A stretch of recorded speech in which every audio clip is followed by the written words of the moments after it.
My dear friends and professionals, I am Uday Singh Advocate speaking. So ನೀವೆಲ್ಲರೂ ಸಹ ನನ್ನ ಚಾನಲನ್ನು ನೋಡ್ತಾ ಇದ್ದೀರಿ ಅಂತ ನಾನು ಅಂದ್ಕೊಂಡಿದ್ದೀನಿ. ಶೇರ್ ಮಾಡಿ, ಲೈಕ್ ಮಾಡಿ ಮತ್ತು ನನ್ನ ಚಾನಲ್ಗೆ ಸಬ್ಸ್ಕ್ರೈಬ್ ಆಗೋದನ್ನು ಮರಿಬೇಡಿ ಅಂತ ಹೇಳ್ತಾ, ಸೊ ಇವತ್ತು ನಾನು ಇನ್ನೊಂದು ವಿಷಯವನ್ನು ತೆಗೆದುಕೊಂಡು ನಿಮ್ಮ ಮುಂದೆ ಬಂದಿದ್ದೀನಿ. ಇವತ್ತಿನ ನಾನು ಆಯ್ಕೆ ಮಾಡ್ಕೊಂಡಿರ್ತಕ್ಕಂಥ ವಿಷಯ ಅಂತಂದರೆ ಸ್ಪೆಷಲ್ ಸಾಲಿಟರಿ ಕನ್ಫೈನ್ಮೆಂಟ್ ಪನಿಷ್ಮೆಂಟ್, ಏಕಾಂಗಿ ಕಾರಾಗೃಹ ಶಿಕ್ಷೆ. IPC ಸೆಕ್ಷನ್ 1860, ಸೆಕ್ಷನ್ 73, 74 ಮತ್ತು 75.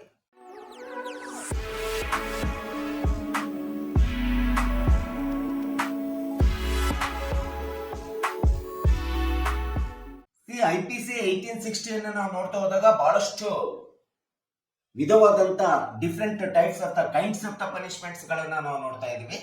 ಯಾವುದೇ ಒಂದು ಕ್ರೈಮ್ ಅನ್ನು ನಡೆದಂತ ಸಂದರ್ಭದಲ್ಲಿ, ಅದು ಕೊಲೆ ಇರ್ಬೋದು, ಡಕಾಯಿತಿ ಇರ್ಬೋದು, ರಾಬರಿ ಇರ್ಬೋದು, ಇನ್ಯಾವುದೇ ಅಪರಾಧಗಳಿರ್ಬೋದು. ಸೊ ಉದಾಹರಣೆಗೆ ಸಹಜವಾಗಿ ಲೈಫ್ ಇಂಪ್ರಿಸನ್ಮೆಂಟ್ ಇರ್ತದೆ, ಡೆತ್ ಸೆಂಟೆನ್ಸ್ ಇರ್ತದೆ, ವಿತ್ ಫೈನ್ ಇರ್ತದೆ, 2 ವರ್ಷ, 4 ವರ್ಷ, 5 ವರ್ಷ, 10 ವರ್ಷ ಶಿಕ್ಷೆ ಇರ್ತದೆ, ಜೈಲು ಶಿಕ್ಷೆ ಇರ್ತದೆ.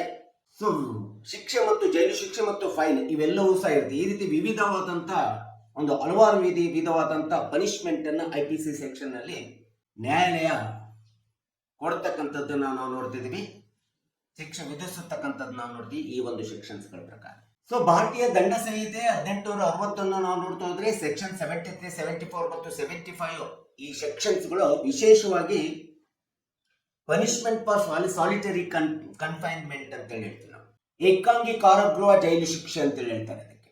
ಸೊ ಈ ರೀತಿಯಾದಂತ ಒಂದು ಏಕಾಂಗಿ ಕಾರಾಗೃಹ ಜೈಲು ಶಿಕ್ಷೆ ಎಂಬತಕ್ಕಂಥದ್ದು ಸಹ ಈ ಒಂದು ಸೆಕ್ಷನ್ನಿನ ಅಡಿಯಲ್ಲಿ ಬರ್ತಕ್ಕಂಥದ್ದು ನಾವು ನೋಡ್ತಾ ಇದ್ದೀವಿ. ಇದು ಒಂದು ವಿಧವಾದಂತ ಕಾರಾಗೃಹ ಶಿಕ್ಷೆ. ಈ ಒಂದು ಶಿಕ್ಷೆ ಯಾಕೆ ಕೊಡ್ಲಾಗ್ತದೆ ನ್ಯಾಯಾಲಯ ಅಂತ ಹೇಳಿ ಅಂದ್ರೆ, ಈ ಸೆಕ್ಷನ್ಸ್ ಗಳ ಪ್ರಕಾರ ಅಬಿಚುವಲ್ ಅಫೆಂಡರ್ ಅಂತ ಹೇಳ್ತಾರೆ. ಈ ಒಂದು ಅಬಿಚುವಲ್ ಅಫೆಂಡರ್ ಗಳು ತಮ್ಮದೇ ಆದಂತ ಅಪರಾಧಗಳನ್ನ ಪುನರಾವರ್ತಿತವಾಗಿ ಮಾಡದೆ ಇರಬೇಕೆಂಬತಕ್ಕಂಥ ಅವರಿಗೆ ಹೆಚ್ಚಿನ ಶಿಕ್ಷೆಯನ್ನು ವಿಧಿಸ್ಲಿಕ್ಕೋಸ್ಕರ ಈ ಒಂದು ಸಾಲಿಟರಿ ಕನ್ಫೈನ್ಮೆಂಟ್ ಪನಿಷ್ಮೆಂಟ್ ಅನ್ನ ವಿಶೇಷವಾಗಿ ನ್ಯಾಯಾಲಯಗಳು ಕೊಡುವಂತ ಅಧಿಕಾರವನ್ನ ನ್ಯಾಯಾಲಯಗಳಿಗೆ ಇದೆ ಇರ್ತಕ್ಕಂಥದ್ದು ನಾವು ನೋಡ್ತೀವಿ. ಇಂಡಿಯನ್ ಪೆನಲ್ ಕೋಡ್ ಸೆಕ್ಷನ್ 73 ಸ್ಪಷ್ಟವಾಗಿ ಹೇಳ್ತಾ ಇದೆ, ಈ ದೇಶದ ಪ್ರತಿಯೊಂದು ನ್ಯಾಯಾಲಯಗಳು ಸಹ ತಮ್ಮದೇ ಆದಂತ, ಮ್ಯಾಜಿಸ್ಟ್ರೇಟ್ ನ್ಯಾಯಾಲಯದಿಂದ ಹಿಡಿದು ಎಲ್ಲಾ ನ್ಯಾಯಾಲಯಗಳು ಸಹ ತಮ್ಮದೇ ಆದಂತ ಒಂದು ಸಾಲಿಟರಿ ಕನ್ಫೈನ್ಮೆಂಟ್ ಪನಿಷ್ಮೆಂಟ್ ಅನ್ನ ವಿಶೇಷವಾಗಿ ಕೊಡತಕ್ಕಂಥದ್ದನ್ನ ನಾವಿಲ್ಲಿ ಕಾಣ್ತಾ ಇದ್ದೀವಿ. ಅದರಲ್ಲಿ ಏಕಾಂಗಿ ಕಾರಾಗೃಹ ಎಂದರೇನು?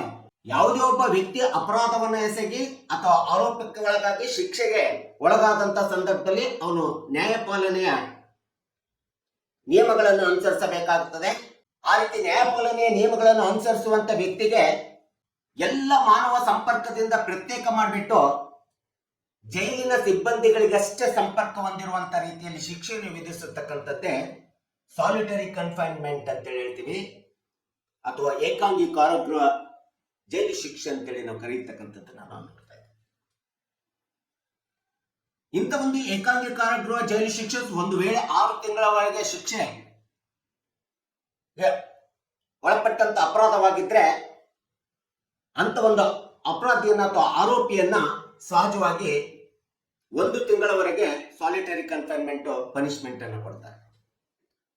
ಒಂದು ವೇಳೆ ಆರೋಪಿ ಅಥವಾ ಅಪರಾಧಿಗೆ 6 ತಿಂಗಳಿಗಿಂತ ಹೆಚ್ಚು ಕಾಲದವರೆಗೆ ಅವಧಿಯವರೆಗೆ ಅವನು ಅಪರಾಧದ ಶಿಕ್ಷೆಗೆ ಒಳಗಾಗಿದ್ದ ಅಂತಂದ್ರೆ ಅಂತ ಸಂದರ್ಭದಲ್ಲಿ 2 ತಿಂಗಳವರೆಗೆ ಅವನಿಗೆ ಸಾಲಿಟರಿ ಕನ್ಫೈನ್ಮೆಂಟ್ ಪನಿಷ್ಮೆಂಟ್ ಅನ್ನು ಕೊಡಬೇಕಾಗುತ್ತೆ ನ್ಯಾಯಾಲಯಗಳು.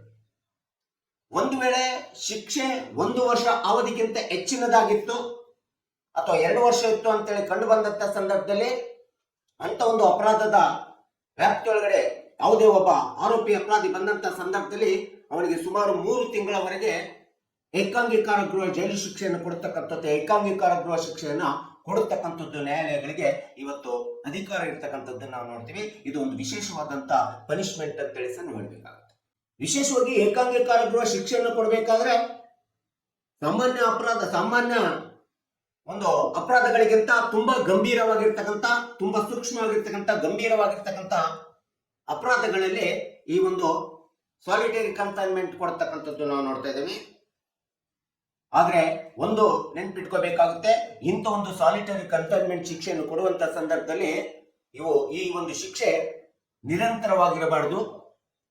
ಈ ಒಂದು ಶಿಕ್ಷೆಯನ್ನು ಕೊಡಬೇಕಾದ್ರೆ ಕಾಲಕ್ಕೆ ನ್ಯಾಯಾಲಯಗಳಲ್ಲಿ ಇರ್ತಕ್ಕಂಥ ನ್ಯಾಯಾಧೀಶರುಗಳ ನಿರ್ದೇಶನದ ಮೇಲೆ, ಆದೇಶದ ಮೇಲೆ, ಆಜ್ಞೆಯ ಮೇಲೆ ಈ ಶಿಕ್ಷೆಯನ್ನು ಮುಂದುವರಿಸಿಕೊಳ್ತಾ ಹೋಗಬೇಕಾಗುತ್ತೆ. ಇದನ್ನು ನಾವು ಸಾಲಿಟರಿ ಕನ್ಫೈನ್ಮೆಂಟ್ ಅಂತೇಳಿ ನಾವು ಹೇಳ್ತೀವಿ, ಪನಿಷ್ಮೆಂಟ್ ಅಂತೇಳಿ ಹೇಳ್ತೀವಿ. ಸೊ ಇದು ಸೆಕ್ಷನ್ 73 ಸ್ಪಷ್ಟವಾಗಿ ಹೇಳ್ತದೆ. ಇನ್ನು ಸೆಕ್ಷನ್ 74 ಅನ್ನ ನಾವು ನೋಡ್ತಾ ಹೋದ್ರೆ, ಈ ಒಂದು ಸೆಕ್ಷನ್ 74 ಯಾವಾಗ ಏಕಾಂಗಿ ಕಾರಾಗೃಹ ಶಿಕ್ಷೆಗೆ ಒಬ್ಬ ಆರೋಪಿ ಒಳಗಾಗ್ತಂತಾನೆ ಆ ಶಿಕ್ಷೆಯನ್ನ ತಡೆ ಹಿಡಿಯುವಂತದ್ದು ಅಥವಾ ತಡೆಯಲು ಅಥವಾ ಮಿತವ್ಯಯಗೊಳಿಸಲಿಕ್ಕೋಸ್ಕರ ಹಲವಾರು ವಿಧವಾದಂತ ರೀತಿಯಲ್ಲಿ ಇರ್ತಕ್ಕಂಥ ಶಿಕ್ಷೆಯನ್ನ ಮಿತವ್ಯಯಗೊಳಿಸಲಿಕ್ಕೆ ಅಥವಾ ಈ ಶಿಕ್ಷೆಯನ್ನ ಮಿತವ್ಯಯಗೊಳಿಸಲಿಕ್ಕೋಸ್ಕರ ಇರತಕ್ಕಂತ ನಿರ್ದೇಶನವನ್ನು ಕೊಡ್ತಕ್ಕಂಥ ಒಂದು ಸ್ಪಷ್ಟ IPC ಸೆಕ್ಷನ್ 73 ಅಂತ ಹೇಳ್ತೀವಿ, ಸಾಲಿಟರಿ ಕನ್ಫೈನ್ಮೆಂಟ್ ಪನಿಷ್ಮೆಂಟ್ ನಲ್ಲಿ. ಈ ಒಂದು ಸೆಕ್ಷನ್ ತನ್ನದೇ ಆದಂತ ಮಿತಿಗಳನ್ನ ವಿಧಿಸುತ್ತದೆ ಈ ಶಿಕ್ಷೆಯನ್ನು ಕೊಡಬೇಕಾದ್ರೆ. ಅಂದ್ರೆ ಸಾಲಿಟರಿ ಕನ್ಫೈನ್ಮೆಂಟ್ ಪನಿಷ್ಮೆಂಟ್ ಅನ್ನ ನ್ಯಾಯಾಲಯ ಆದೇಶ ಮಾಡಿದ ಸಂದರ್ಭದಲ್ಲಿ ಅದು 14 ದಿನಗಳವರೆಗೆ ಆದೇಶ ಮಾಡ್ತದೆ. ಮತ್ತೆ ಪುನಃ ಆದೇಶ ಮಾಡಬೇಕಾದ್ರೆ ಆ ಒಂದು 14 ದಿನಗಳ ಮಧ್ಯೆ ಗ್ಯಾಪ್ ಅನ್ನು ಹಾಕಬೇಕಾಗುತ್ತೆ. ನಿರಂತರವಾಗಿ ಈ ಒಂದು ಶಿಕ್ಷೆಯನ್ನು ಕೊಡ್ಲಿಕ್ಕೆ ನ್ಯಾಯಾಲಯ ಕೊಡ್ಲಿಕ್ಕೆ ಆಗೋದಿಲ್ಲ.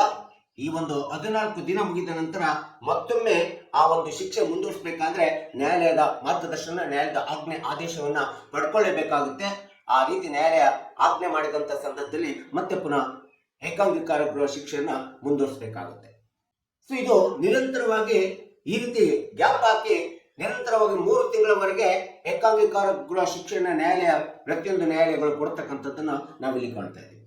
ಈ ಒಂದು ಶಿಕ್ಷೆ ಮೂಲ ಉದ್ದೇಶ ಸೆಕ್ಷನ್ 74 ಮೂಲ ಉದ್ದೇಶ ಅಂತಂದ್ರೆ, ಈ ಶಿಕ್ಷೆಯು ಅಪರಾಧ ಎಸಗಿರ್ತಕ್ಕಂಥ ವ್ಯಕ್ತಿ ಮತ್ತು ಅವನ ಮಾನವೀಯತೆಯ ಮೌಲ್ಯಗಳು ಮತ್ತು ಅವನ ಹಕ್ಕುಗಳನ್ನು ಸಂರಕ್ಷಣೆ ಮಾಡಿ ಶಿಕ್ಷೆಯನ್ನು ವಿಧಿಸಬೇಕು ಎಂಬತಕ್ಕಂಥ ಒಂದು ಕಾನೂನಿನ ಮಿತವ್ಯಯತೆಯನ್ನ, ಶಿಕ್ಷೆ ವಿಧಿಸುವಂತ ಕಾನೂನಿನ ಮಿತವ್ಯಯತೆಯನ್ನ, limitations of punishment of law ಅಂತೇಳಿ ಈ ಒಂದು ಸೆಕ್ಷನ್ 74 ಹೇಳಿರ್ತಕ್ಕಂಥದ್ದನ್ನ ನಾವಿಲ್ಲಿ ನೋಡ್ತಾ ಇದ್ದೀವಿ. ಹಾಗೆ ಸೆಕ್ಷನ್ 75 ಅನ್ನ ನಾವು ನೋಡ್ತಾ ಹೋದ್ರೆ, ಇದೇ ಒಂದು ಸಾಲಿಟರಿ ಕನ್ಫೈನ್ಮೆಂಟ್ ಪನಿಷ್ಮೆಂಟ್ ಒಳಗಡೆ ಸೆಕ್ಷನ್ 75 ಪ್ರಕಾರ ಇದು ಸ್ಪಷ್ಟವಾಗಿ ಹೇಳ್ತದೆ, ಹಿಂದಿನ ತೀರ್ಪಿಗೆ ಪೂರಕವಾಗಿ ಮತ್ತೆ ಅಪರಾಧಗಳನ್ನು ಪುನರಾವರ್ತಿತ ಅಪರಾಧಗಳನ್ನು ಮಾಡಿದಾಗ, ಮತ್ತೆ 2ನೇ ಬಾರಿ ಅಪರಾಧವನ್ನು ಪುನರಾವರ್ತಿಸಿದಾಗ ಆರೋಪಿ ಅಥವಾ ಅಪರಾಧಿ ಅಂತ ಒಂದು ಪುನರಾವರ್ತಿತವಾದಂತ ಅಪರಾಧಕ್ಕೆ, ಮತ್ತೊಮ್ಮೆ ಮಾಡಿದಂತ ಅಪರಾಧಕ್ಕೆ ಹೆಚ್ಚಿನ ಶಿಕ್ಷೆಯನ್ನು ವಿಧಿಸುವಂತ ಒಂದು ಅವಕಾಶವನ್ನ ಈ ಸಾಲಿಟರಿ ಪನಿಷ್ಮೆಂಟಿನ ಸೆಕ್ಷನ್ 75 ಹೇಳಿರ್ತಕ್ಕಂಥದ್ದನ್ನ ನಾವು ನೋಡ್ತಾ ಇದ್ದೀವಿ. ಈ ಸೆಕ್ಷನ್ ನಲ್ಲಿ ವಿಶೇಷವಾಗಿ ಚಾಪ್ಟರ್ 12 ಮತ್ತು ಚಾಪ್ಟರ್ 17 ಅನ್ನು ನೋಡ್ತಾ ಹೋದ್ರೆ, 17 ನೋಡ್ತಾ ಹೋದ್ರೆ, ಫೈನಾನ್ಷಿಯಲ್ ವಿಷಯಗಳಿಗೆ ಸಂಬಂಧಪಟ್ಟಂತೆ ಅಥವಾ ನಾಣ್ಯಗಳಿಗೆ ಸಂಬಂಧಪಟ್ಟಂತೆ ಅಥವಾ ಸ್ಟಾಂಪ್ ಡ್ಯೂಟಿಗೆ ಸಂಬಂಧಪಟ್ಟಂತೆ ಅಥವಾ ಫಾರ್ಫ್ಯೂಚರ್ ಪ್ರಾಪರ್ಟಿ ರಿಲೇಟೆಡ್ ಕ್ರಿಮಿನಲ್ ಕೇಸ್ಗಳಿಗೆ ಸಂಬಂಧಪಟ್ಟಂತೆ ಈ ಒಂದು ಸೆಕ್ಷನ್ 75 ಪ್ರಕಾರ ಸಾಲಿಟರಿ ಕನ್ಫೈನ್ಮೆಂಟ್ ಪನಿಷ್ಮೆಂಟ್ ಅನ್ನ ಹೆಚ್ಚಿಸುವಂತ ಕಾನೂನು ಕಾಯ್ದೆ ಈ ಒಂದು ಸೆಕ್ಷನ್ ಹೇಳ್ತದೆ. ಅಂತ ಒಂದು ಅಧಿಕಾರ ನ್ಯಾಯಾಲಯಗಳಿಗೆ ಇರ್ತಕ್ಕಂಥದ್ದನ್ನ ನಾವು ನೋಡ್ತಾ ಇದ್ದೀವಿ. ಈ ಒಂದು 75 ಸೆಕ್ಷನ್ ಮೂಲ ಉದ್ದೇಶ ಅಂದ್ರೆ ಏನು, ಹ್ಯಾಬಿಚುವಲ್ ಅಫೆಂಡರ್ಸ್ ಅಂತ ಇರ್ತಾರೆ, ಏನು ಗಂಭೀರವಾದಂತ ಅಪರಾಧಗಳನ್ನು ಮಾಡತಕ್ಕಂತ ಆರೋಪಿಗಳು, ಅಪರಾಧಿಗಳಿರ್ತಾರೆ, ಅವರ ಅಪರಾಧ ಪುನರಾವರ್ತಿತ ಆಗಬಾರ್ದು, ಅದನ್ನ ತಡೆ ಹಿಡಬೇಕು ಮತ್ತು ಅವರ ವರ್ತನೆಯಲ್ಲಿ ನಿಯಂತ್ರಣವನ್ನು ತರಬೇಕು. ಅವರಿಗೆ ಹೆಚ್ಚಿನ ಶಿಕ್ಷೆಯನ್ನು ಕೊಟ್ಟಾಗ ಇಂಥ ಒಂದು ಪುನರಾವರ್ತಿತ ಅಪರಾಧಗಳು ಸಮಾಜದಲ್ಲಿ ತಡೆ ಹಿಡಲಿಕ್ಕೆ ಸಾಧ್ಯ ಅಂತೇಳಿ ಎಂಬತಕ್ಕಂಥ ಹಿನ್ನೆಲೆಯನ್ನು ಇಟ್ಕೊಂಡು ಈ ಒಂದು ಸೆಕ್ಷನ್ 75 ರೆಫರ್ ಮಾಡಿರ್ತಕ್ಕಂಥದ್ದನ್ನ ನಾವು ನೋಡ್ತಾ ಇದ್ದೀವಿ.